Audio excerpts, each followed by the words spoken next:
सभी को नमस्कार। आज हम कर रहे हैं टेस्ट नंबर 12 है, जो हमारी कक्षा 9 का टॉपिक है। टेस्ट नंबर ये 12 है, जो कक्षा 9 का टॉपिक है, किसान आंदोलन से रिलेटिव है। शुरुआत करते हैं हम पहले क्वेश्चन से। अगर आपको ये छोटा दिख रहा हो तो आप इसको बड़ी स्क्रीन पे कर लें, बड़ी स्क्रीन पे कर लें इसको। और अगर आपने लाइक नहीं किया तो पहले लाइक कर दीजिए अभी तुरंत, क्यों मुझे फिर आप जब मैसेज करते हो फिर मुझे बोलना पड़ता है कि आपने लाइक नहीं किया, और आप हकीकत है कुछ % लाइक नहीं कर रहे हो। पता नहीं आपके अंगूठे में कुछ प्रॉब्लम तो नहीं हो गई है। चलिए कोई बात नहीं, शुरुआत करते हैं पहले क्वेश्चन से। बिजोलिया किसान आंदोलन में किस जाति के कृषक सर्वाधिक थे? तो धाकड़ जाति के सर्वाधिक थे। प्रश्न 2, मेवाड़ राज्य में बिजोलिया किस श्रेणी का ठिकाना था? प्रथम श्रेणी का ठिकाना था। प्रश्न 3, चौरी कर लिया जाता था पुत्री के विवाह पर। चौरी कर कब लिया जाता था? पुत्री के विवाह पर, जो कि 1903 में कृष्ण सिंह ने पुत्री के विवाह पर 13 रुपये लिया जाता था, यानी 13 रुपये लिया जाता था। कुछ गाइडों में आपको 5 रुपये भी मिल जाएगा कि 5 रुपये लिया जाता था, कुछ गाइडों में 13 रुपये है, तो ये आप थोड़ा सा ध्यान रखें। लेकिन RBSC की गाइड में 13 रुपये दिया हुआ है। प्रश्न 4, तलवार बधाई एक था। तलवार बधाई एक उत्तराधिकारी शुल्क था, जो कि पृथ्वी सिंह ने लगाया था। प्रश्न 5,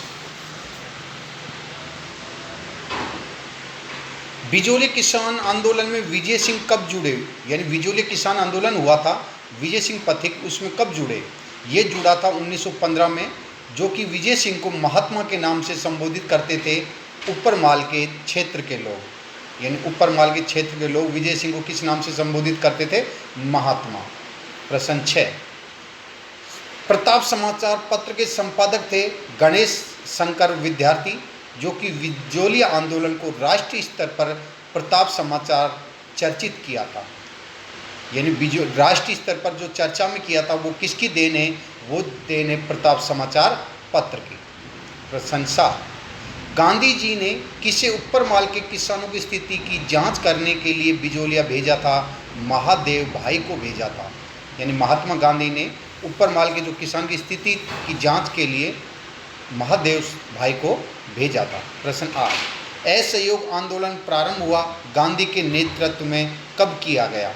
ये किया गया अगस्त 1920 में। 9, बिजोलिया किसान आंदोलन के दौरान 1922 के समझौते के प्रति बिजोलिया जागीरदार का रवैया कैसा था? पूर्ण रूप से स्वीकार कर लिया गया था, जो कि 1922 में किसान आंदोलन हुआ था, उसके मध्य समझौता हुआ था। ये हुआ था 11 फरवरी 1922 को किसानों के मध्य और ठिकानों के मध्य, यानी जो ठिकाने थे और किसान थे उन दोनों के मध्य समझौता हुआ, जिसमें AGG होलैंड ने स्वीकार कर लिया था वो समझौते को। प्रश्न 10, कौन बिजोलिया किसान आंदोलन से संबंधित नहीं था? साधु सीताराम दास था, विजय सिंह था, लेकिन ये छगनलाल चौपासनी वाला नहीं था। प्रश्न 11, बेंगू किसान आंदोलन का नेतृत्व किसने किया? बेंगू किसान आंदोलन का नेतृत्व राम नारायण चौधरी ने किया था। इसकी शुरुआत 1921 में हुई थी। 12, बेंगू के किसान 1921 में कहाँ एकत्रित हुए थे? अर्थात कौन सी जगह एकत्रित हुए थे बेंगू किसान आंदोलन? जो कि बेहरूकुंड गांव में हुए थे। प्रश्न 13, रूपाजी कृपाजी धाकड़ किस आंदोलन में गोलाबारी से शहीद हो गए थे? ये हो गए थे बेंगू किसान आंदोलन। रूपाजी और कृपाजी गोलाबारी में शहीद हो गए थे, और ये शहीद हुए थे 1923 में। प्रश्न 14, किस किसान आंदोलन के दौरान हुए समझौते को बोल्शेविक समझौता की संज्ञा दी गई थी?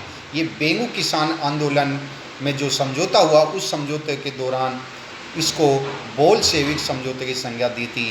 बेंगू के किसान जो कि राजस्थान सेवा संघ के मध्य और ठाकुर अनूप सिंह के मध्य ये समझौता हुआ था।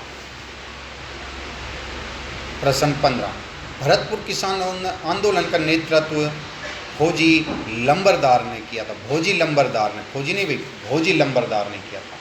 प्रश्न 16, अंजुमन खादिम उल इस्लाम नामक संस्था की स्थापना से कौन या कौन सा किसान आंदोलन संगठित रूप से अस्तित्व में आया था? मेव किसान आंदोलन आया था, जो कि 1932 में संस्था स्थापित कर आंदोलन को संगठित रूप दिया था। प्रश्न 17, मेव किसान आंदोलन का नेतृत्व किया था चौधरी यासीन खां, जो कि अलवर में मेव किसान आंदोलन हुआ था, जो कि यासीन गुड़गांव का रहने वाला था। और किसान आंदोलन मेव जो हमारे अलवर डिस्ट्रिक्ट में पड़ता है, वहाँ पर इसका नेतृत्व किया था यासीन खान ने। यासीन कहाँ? गुड़गांव, हरियाणा का निवासी था। प्रश्न 18, नीमू चाण हत्याकांड का संबंध है? तो नीमू चाण हत्याकांड का संबंध अलवर किसान आंदोलन से है, जो कि 1923-24 में महाराजा जय सिंह ने लगान की दर बढ़ा दी थी। इसके विरोध में 14 मई 1925 को नीमू चाणा में लोग एकत्रित हुए, और उस एकत्रित हुए तो उस पर नरसंहार कर दिया गया था, अर्थात गोलीबारी कर दी गई थी, जिसके कारण महात्मा गांधी ने इसको जलियांवाला बाग हत्याकांड की संज्ञा दी थी।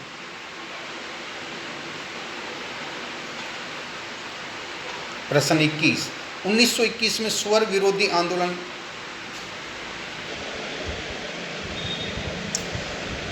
क्वेश्चन नंबर हमारा 18 हो गया था। नीमू चाण हत्याकांड का संबंध ये कि अलवर किसान आंदोलन से था। प्रश्न 19 है, 1921 में स्वर विरोधी आंदोलन कहाँ चला गया? ये अलवर में चला गया था। प्रश्न 20, बूंदी किसान आंदोलन का नेतृत्व किया था नैनूराम शर्मा ने। प्रश्न 21, डाबी हत्याकांड कब हुआ? डाबी हत्याकांड 2 अप्रैल 1923 हुआ था। इसका संबंध बूंदी किसान आंदोलन से। एक तो डाबी है, एक डाबड़ा है, वो थोड़ा सा ध्यान देना। डाबी है ये बूंदी से रिलेटिव है, जो कि 2 अप्रैल 1923 को शुरू हुआ था, अर्थात हत्याकांड हुआ था। प्रश्न 22, नानक भील और देव लाल गुर्जर का संबंध किस आंदोलन से है? ये बूंदी किसान आंदोलन से है। 23, जयपुर रियासत में किसान आंदोलन का श्री गणेश किस ठिकाने से हुआ था? सीकर ठिकाने से हुआ था। प्रश्न 24, किस किसान आंदोलन की गूंज केंद्रीय असेंबली एवं ब्रिटेन के हाउस ऑफ कॉमन्स में उठी थी? ये सीकर किसान आंदोलन की उठी थी। प्रश्न नंबर 25, भरतपुर के किस जाट नेता ने सीकर और शेखावाटी के जाटों को अपने अधिकार के लिए संघर्ष करने को प्रेरित किया था? ये देशराज ने किया था। प्रश्न 26, कटराथल में 25 अप्रैल 1934 में किसके नेतृत्व में हजारों जाट महिला ने किसान आंदोलन में भाग लिया था? किशोरी देवी के नेतृत्व में। प्रश्न 27, मारवाड़ लोक परिषद की स्थापना ये की गई थी मई 1938 में। इसके कार्यकर्ता ने, अर्थात मारवाड़ लोक परिषद के कार्यकर्ताओं ने चंद्रावल गांव में उत्तरदायी दिवस मनाने के लिए निर्णय लिया था, और ये निर्णय लिया था 13 मार्च 1942 को। ये जो क्वेश्चन है आप अपनी नोटबुक में लिखते चलें सभी। जो मैं पेपर भेजा है आपको, ग्रुप में भेजता हूँ, वो पेपर को आप अपनी नोटबुक में लिख लें, नोट्स तैयार हो जाते हैं। जब मैं आंसर बताता हूँ फिर उस आंसर को अपनी नोटबुक में निशान लगा लें। इस तरीके से आपके नोट्स तैयार हो जाएंगे, और लिखते समय लगभग 70% याद हो जाते हैं। जब हम कोई भी प्रश्न लिखते हैं, आंसर लिखते हैं, तो 70% हमें याद हो जाते हैं। तो जब आप नोट्स लिखेंगे तो उस समय आपके याद हो जाएंगे, और कुछ पहले याद थी, इस तरीके से 100% याद हो जाएंगे। और ये क्वेश्चन है हमारी केवल RBSC की बुक है राजस्थान अध्ययन, उस बुक से लिया गया है। ये आपके पास अगर बुक नहीं है कोई बात नहीं, या आपके पास कोई और बुक है उसमें अलग क्वेश्चन है, इसमें अलग क्वेश्चन लग रहे हैं, जो आपको नया क्वेश्चन लग रहा है वो क्वेश्चन को आप तुरंत अपनी नोटबुक में लिख लें ताकि नोट्स तैयार हो जाए। प्रश्न नंबर 28, डाबड़ा डीडवाना, ये डाबड़ा कहाँ पर है भाई? डीडवाना नागौर में पड़ता है। वो डाबी था जो कि बूंदी में है, ये डाबड़ा है जो कि डीडवाना नागौर में है। डाबड़ा डीडवाना परगना किसान सम्मेलन हुआ था 13 मार्च 1947 को। 29, व्यक्ति जिसने दूध व खारा के किसान आंदोलन में योगदान दिया था हनुमान सिंह ने। 30, किसान यूनियन क्यों पुस्तक लिखी कुंभाराम आर्य ने। अगर आपने अभी भी लाइक नहीं किया है तो लाइक कीजिए, और नोट्स आप लिखते रहें कंटिन्यू। जितने भी हमारे टेस्ट हो गए हैं, कक्षा 6, कक्षा 7, कक्षा 8, कक्षा 9, कक्षा 10, RBSC की जो बुक है उसके टेस्ट कंप्लीट हो चुके हैं। अब चल रही है राजस्थान अध्ययन कक्षा 9 की। ये जो प्रश्न हैं ये आपके हर कंपटीशन में काम आएंगे, चाहे वो मैथ साइंस का हो, चाहे साइंस का हो, चाहे आर्ट्स का हो, चाहे कॉमर्स का हो, या फिर राजस्थान में किसी भी कंपटीशन की तैयारी कर रहा हो, उस हर कंपटीशन में ये क्वेश्चन आएंगे। प्रश्न 21, सुमेलित है। मेरवाड़ा बटालियन मुख्यालय ब्यावर है। मेवाड़ भील कोर का मुख्यालय खेरवाड़ा है। गोविंद गिरी का जन्म बंजारा परिवार में हुआ, अर्थात ये सभी सही हैं। गोविंद गिरी का जन्म बेड़सा गांव डूंगरपुर जिले में है, जो कि भील के उत्थान के लिए उसने आंदोलन किया था। प्रश्न 32, गोविंद गिरी के गुरु थे साधु राजगिरी, या साधु राजगिरी के शिष्य थे गोविंद गिरी। प्रश्न 33, भील आंदोलन को दबाने के लिए मानगढ़ का जनसंहार हुआ था 1913 में। भील आंदोलन को दबाने के लिए मानगढ़ में जो हुआ था वो कब हुआ था? 1913। ये हुआ था 17 नवंबर 1913 को। प्रश्न 34, मोतीलाल तेजावत का संबंध है उदयपुर में। एक ही आंदोलन चलाया था मोतीलाल तेजावत। तो मोती से एक यानी मोती होता है, ध्यान देना, थोड़ा सा सुनना इसको। मोती होते हैं, मोती से क्या बनती है? एक मोती से क्या बनती है? माला बनती है। तो ध्यान रखना, मोती एक अर्थात एक आंदोलन, एक ही आंदोलन मोतीलाल तेजावत ने चलाया था, ये ध्यान रख लेना। एक मोती से माला बनती है, एक मोती से माला बनती है।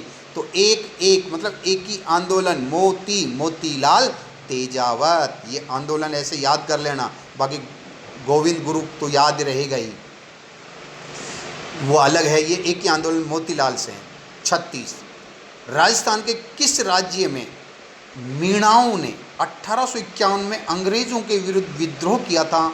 ये उदयपुर में किया था, और जो परगना था जहाजपुर। 37, मेवाड़ महाराणा 1851 में जहाजपुर परगने में नया हाकिम किसे नियुक्त किया गया था? ये मेहता रघुनाथ सिंह को किया गया था। प्रश्न 38, भविष्य में मीणाओं का सामना करने के उद्देश्य से फरवरी 1855 में एक सैनिक छावनी स्थापित की थी, वो कहाँ पर की थी? ये देवली में की थी। प्रश्न 39, 1921 में देवली रेजिमेंट और एरिनपुरा रेजिमेंट को समाप्त कर किस नवीन बटालियन का गठन किया गया था? ये मीणा कोर का किया गया था। तो ये हमारे टोटल हो गए 39 क्वेश्चन।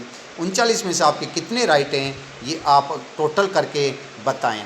पेपर कैसे करेंगे ध्यान से सुन लेना, फिर बार बार आप फ़ोन करते हो। पेपर कैसे करते हैं, मैं ग्रुप में सेंड करता हूँ पेपर, उस पेपर को आप देखिए, अपनी नोटबुक में आंसर लिखिए, पहले में बी, दूसरे में सी, तीसरे में डी, ऐसे लिख लीजिए। फिर जैसे मैं की डालता हूँ उसमें से आप मिलान कर लीजिए कि आपके कितने राइट हैं। फिर अभी मेरे पास एक कुछ लोगों ने क्वेश्चन किया कि सर ऐसे तो लोग चीटिंग करते होंगे। बिल्कुल राइट है, चीटिंग करते होंगे, लेकिन वो चीटिंग करने वाले करते हैं, उनके लिए आप कैसे भी नियम लगा लीजिए, कैसे भी कर लीजिए, वो चीटिंग तो तब भी करेगा।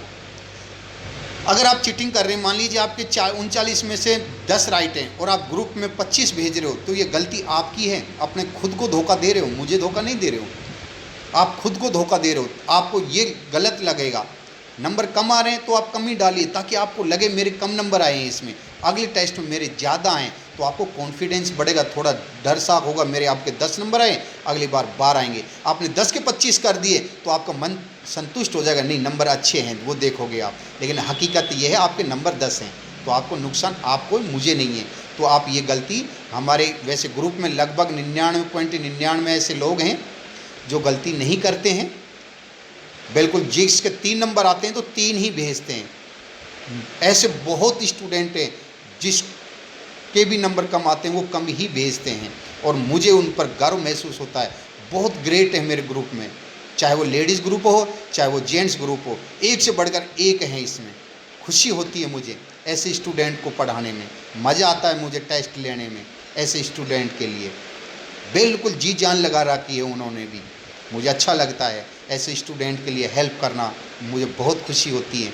मैं समय भी निकाल के करता हूँ तो मुझे कोई प्रॉब्लम नहीं होती, ऐसे बच्चों के लिए समय भी अपना वेस्टेज करें तो भी कोई प्रॉब्लम नहीं है, खुशी होती है। स्टूडेंट अब भी ऐसे हैं, इसमें जेंट्स में भी हैं जो इतनी मेहनत कर रहे हैं। लेडीज़ में भी ऐसे हैं जो जी जान लगा रहे हैं, लेकिन देखो अपवाद तो देखो हर जगह मिलती है। जेंट्स में भी अपवाद हैं, लेडीज़ में कुछ अपवाद हैं, लेकिन सभी अपवाद नहीं होते हैं, क्योंकि पृथ्वी है, पृथ्वी पर हर तरीके के लोग होते हैं, कुछ अच्छे भी हैं कुछ बुरे भी हैं। अगर एक जैसे होंगे तो पृथ्वी तहस नहस हो जाएगी। तो अच्छे भी जरूरी है और बुरे भी जरूरी है। आपने देखा भी है, जब सारे देवता बन जाएंगे तो फिर राक्षस कौन बनेगा? जब सारे राक्षस बन जाएंगे तो देवता भी चाहिए। तो पृथ्वी पर संतुलन बनाने के लिए अच्छे और बुरे जरूरी हैं। तो कोई बात नहीं, अच्छे बुरे भी रहने चाहिए। चलिए, सभी को धन्यवाद।